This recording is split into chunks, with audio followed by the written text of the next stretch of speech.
expecting you.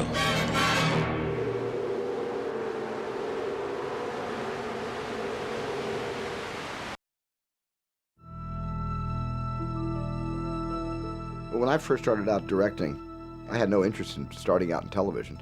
I was really a snob about TV. I wanted to direct movies. I didn't want to start in television.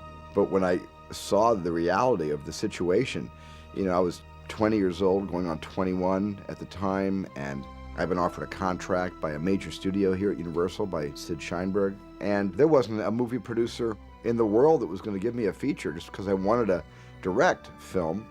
And there were probably very few TV producers that would have given me a television show. So I quickly sort of reformed my kind of grandiose outlook and decided that I would fight real hard to start in television, kind of like a training ground. And if I did good there, maybe somebody would give me a movie. So I began training in television. And my first few shows were, the first thing I did, of course, was the Joan Crawford Night Gallery. My abiding concern, Doctor, and my singular preoccupation is myself. 11 hours or 12, fewer or more, it makes no difference.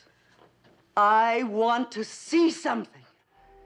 Trees, concrete, buildings, grass, airplanes, color! Sid Sheinberg kind of muscled me through the producers who weren't sure they wanted to hire me for that, because I was really a kid. I was 21, 22 years old at the time. It was crazy.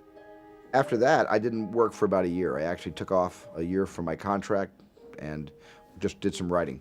Came back a year later because a friend of mine, Gerald Friedman, was producing a series called The Psychiatrist, starring Roy Thinnes, and asked me if I wanted to direct a couple of them. And he actually offered me 2 out of 6. He had a 6-show commitment, and I directed the first one and the one in the middle. And that was a great experience. That was fantastic. And then I realized, wow, you can be creative in television, even though the time pressure is enormous and you've got to finish these, these hour shows. In those days, we had 5 days for an hour. And yet you could get a lot done in a day's work. And of course, it wasn't an 8-hour or 10-hour day. We were shooting 14, 15-hour days just to get all the shots in. But it was a great experience for me to start out in TV that way. The Joan Crawford experience wasn't so pleasant because I had a lot of interference from everybody you can possibly imagine trying to save my ass. I didn't think it needed saving, but they did, and I went along with the ride. I realized, well, maybe it does need saving. Maybe I'm not doing a very good job, and I had a lot of people giving me advice, and I pretty much didn't want to be a maverick independent filmmaker screaming, I'm going back to New York to make underground films. So I just pretty much played by their rules. But in an interesting way, Jerry Friedman's offer for me to direct this hour episode of The Psychiatrist with no restrictions. He just said, hey, do whatever you want. Make it a little art film. You can be new wave, you can be avant-garde, as esoteric as you want to be. Do what you want to do with it. Wow, that was a wonderful piece of friendship and advice, and that's exactly what I did. I made a very strange, esoteric show out of the hour. And it proved to me that television was fun. It was a nice place to start working.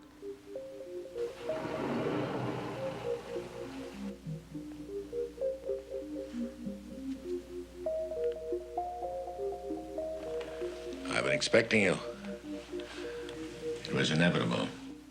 I was a journeyman TV director, and I was doing not a lot of shows. I didn't do a lot of television. I tried to pick and choose the shows that, in a strange way, it was kind of a conundrum, a catch-22. I was trying to pick and choose the shows they would offer me, because most television producers weren't interested in working with this kid. They were much more interested in the Christian Nibes and the Alex Singers and Virgil Vogel, who was a friend of mine and helped me a lot when I first got started. Richard Benedict, actor turned TV director, a wonderful director. I mean, these are really, fine directors, but they had proven themselves again and again. So the television producers of the early 70s went to them before ever going to me. And on the few shows I was offered, I didn't care for it. I didn't like the scripts, didn't like the series themselves. But after kind of, starving and needing to make a little money, I went back to Sid Sheinberg. I said, okay, Sid, I'll work. I'll just, you know what I'm saying? I'll just sort of, I'll work for my dinner.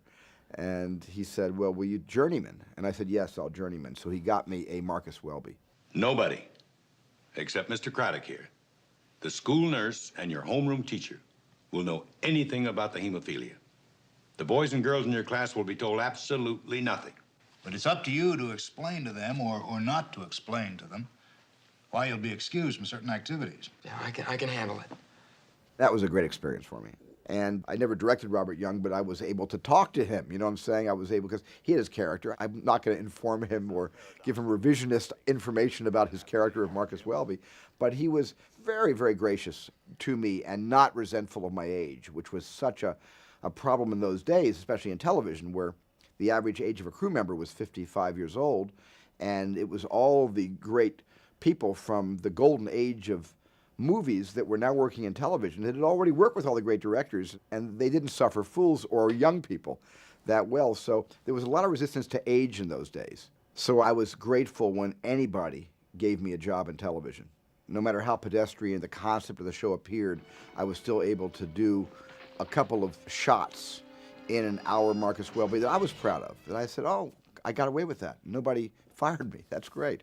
And then when I met Bill Lincoln and Richard Levinson, who were the creators and producers of Columbo, and Stephen Bochco, who was writing for them at the time, and they asked me if I would do the first show of the season. It was a great honor to be invited to do that first show.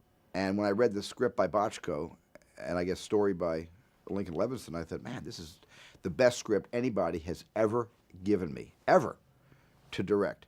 So I treated that like a little mini movie, and I made the movie with the psychology of a film director, not a TV director. I said, I'm going to make this look like, within the time they're giving me, I'm going to make it look like $1 million. They're giving me $130,000 for this hour. I'm going to make it look like $1 million. Is this your partner's handwriting? Well, I think I can prove it is. Maybe I ought to read this to you. Idea for a Melville book, perfect alibi. A wants to kill B. Drives B to a remote house and has him call his wife in city. Tells her he's working late at the office. Bang, bang. Columbo was a great experience for me and was as close as I had ever come to making a movie.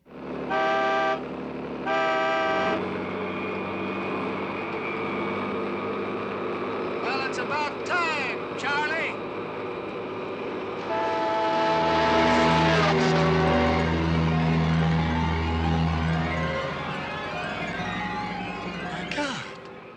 What I tried to bring to TV was a lesser emphasis on the close-up, because the movies I learned from were really about master shots and letting the audience kind of look at the overview and kind of be their own film editor sometime. I used to love those old movies like Orson Welles, certainly, and John Ford, shot wide. Howard Hawks shot wide. But when Hawks and Ford went in for the close-up, it was to tell a story. It was to drum home a point. And they used the close-up as a powerful tool of narrative storytelling.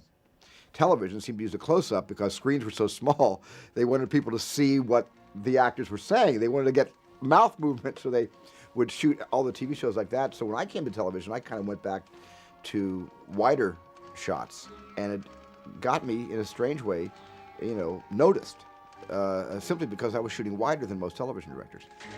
So I look back at it and say, I was so hungry back then. I was so ambitious. I was so excited about having been given this chance. It was a great experience for me to start out in TV that way.